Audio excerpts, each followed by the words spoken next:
Muri iki gice twashaka kwishura ibibazo abatari bake bibaza. Ibikoresho by'ibimashini byo gusuzuma, gusibura, kubungabunga no gukoresha uruzi canke ikiyaga bigize amatongo ya leta agizwe n'amazi akoreshwa ku neza ya bose bitegekanijwe guca hehe? Ibikorwa birekuriwe gukorerwa muri ico kibanza c'isesero y'ubwaguke bwa metero 4 nibihe?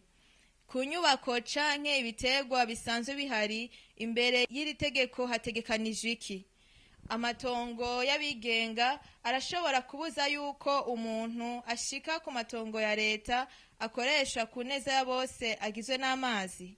Inyishu z'ivyo bibazo byose tuzisanga mu ngingo ya 13 ivuga ibi bikurikira: ingabanyabubasha yerekeye ugusigira uruzi isesero ry'ubwaguke bw'imetero 4 uhereye ku mbibe z'amatongo ya leta agizwe n'amazi akoreshwa ku neza ya bose itegerezwa gusigwa ku matongo ahana urubibe n'uruzi canke ikiyaga kugira ngo hashobore gucamo atankomanzi ibikoresho n'imashini vyo gusuzuma, gusibura, kubungabunga no gukoresha uruzi canke ikiyaga. Kuri ico kibanza nta vyubakwa na bimwe bishobora kuhaja, rwaba uruzitiro canke ibiterwa, kiretse ibiterwa bigenewe gushigikira inkombe z'inzuzi n'ibiyaga, ukuzikomeza canke ukuzishariza.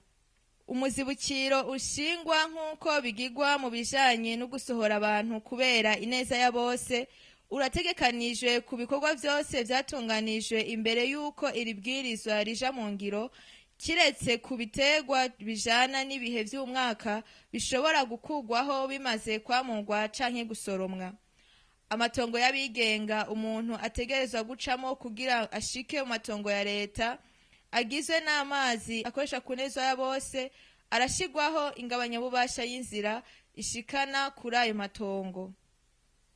Ingingo ya 14 ivuga ko ivyubatse vyose bigenewe ikoreshwa ry'amatungo agizwe n'amazi ku neza ya bose bituma amatongo umuntu acamo kugira umuntu ashikire ico kibanza ashigwaho ingabanyabubasha yerekeye inzira, ugushigikira urugomero, isesero ry'amazi n'ivyerekeye umuhora w'amazi. Mwakoze kudukurikirana rero, nakagaruka murakoze.